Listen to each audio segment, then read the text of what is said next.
Thank you for inviting me to be here. I'm a pulmonologist and the Chief Medical Officer for the American Lung Association. And to my cardiology colleagues, congratulations on your 100th anniversary. The Lung Association is also having an anniversary this year of 120 years. 1904 as the Society to Prevent Tuberculosis. So that got changed later in the 1940s when antibiotics for TB came about. It's still a problem worldwide. In this country, it's under better control. But I mentioned the years because public health agencies have to be in it for the long game. Hopefully tomorrow you're going to hear more about implementation, policy changes. It's been 60 years since the Surgeon General's report on tobacco and lung cancer and lung disease, 60 years, and we still have, the majority of our states have very little in the way of tobacco control laws. It's also been about 54 years since the Clean Air Act went into play. We still have the tug of war between industry and public health regarding ozone and particle pollution. So this is a long game for all of us. We also know it takes a long game to get into practice. Practice patterns change slowly. Doctors don't like to change their habits. Despite the fact that guidelines are made based on standards of care, they're not implemented the same everywhere. Excuse me. So tomorrow will be a lot that we can talk about as far as implementation and policy. Emphysema and COPD. The word emphysema is going to mean a lot of different things to different people. Pathologists see it differently. Radiologists see it differently. Physiologists have a different definition. Primary care doctors, we have 5 of them, you'll probably get variation in answers. And I think a patient, when they see it in their patient portal, is going to have a very different understanding of what the word emphysema means. So we have to get on the same page about what do you do when a patient has, quote, emphysema on a report. And emphysema does not equate to COPD. Can I go to the next slide, please, or do I do that? Top green. Top green, okay. All right. So the two paragraphs there, these are articles from CHEST back in 2018. So 6 years ago, 2 well-known pulmonary specialists, Mahlon Hahn and George Washko, who've been doing a lot of work with COPD gene and spiromics, had this point-counterpoint discussion. Should COPD have CT scans as part of routine care? And I think if you look at them both, they would say that CT scans have utility in the treatment of patients with COPD, not necessarily at that time were they talking about COPD helping to be diagnosed with CT scan. But the bottom line was that George felt that more information you had, the better. You may find things that are not related to the suspected COPD in this patient, so the more information is good. Mahlon took the approach that we don't have a whole lot of evidence that finding things on a CT scan early in a patient with COPD or a patient already with diagnosed COPD, what can we do differently about it? In other words, can we modify the disease? And as she says, the academic community, and at this point, hopefully the pharmaceutical industry, are moving to look at ways of modifying the disease that we call COPD, which again is not the same thing as emphysema. But why is it important to report emphysema and related findings? So put a few articles here. Some of them are very well known to you, some authored by David and Claudia. But it's starting to tell us that if you see things on a CT scan that you weren't necessarily suspecting, there are going to be some things to do about it. It also tells you that these findings have an implication as to what the patient's outcome is going to be. Increased mortality from respiratory disease in undiagnosed emphysema or COPD.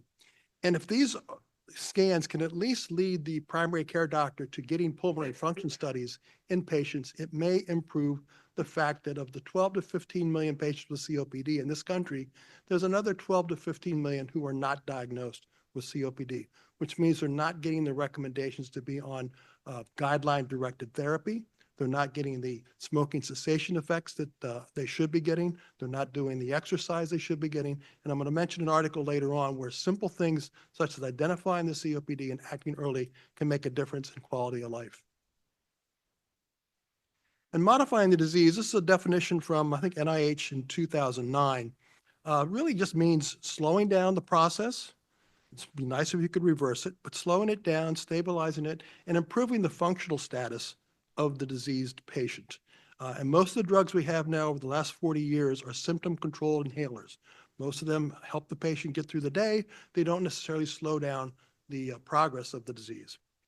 But I think we are moving to a point where we're starting to see some benefit in that regard. Now, the first article I have cited here is from a recent New England Journal from a Canadian group where they did some case finding. They looked at a population that had COPD with or without symptoms. And what they decided to do is let's find the patients who were not being seen or diagnosed with COPD, diagnose them with pulmonary function, and then send half of them to a pulmonary specialist and the other half to primary care physician. In this country, most of the patients with COPD are treated by primary care physicians. But as was alluded to earlier today, and we talked about tomorrow, they have a lot on their plate. Primary care physicians have diabetes, cardiac disease, rheumatoid arthritis, osteoporosis, COPD on their plate. Many physicians today still have some nihilism and stigma around COPD because of the smoking-related aspect of it. We all know that COPD is not just caused by smoking. But what this study found was if they had a pulmonologist see the patient, put them on some guideline-directed therapy, these patients had less exacerbations, better quality of life, and lower healthcare utilization over the course of the study, meaning less cost to society. The second article on this page is a fairly new drug that was released by the approved by the FDA, which is a PDE3 and 4 inhibitor.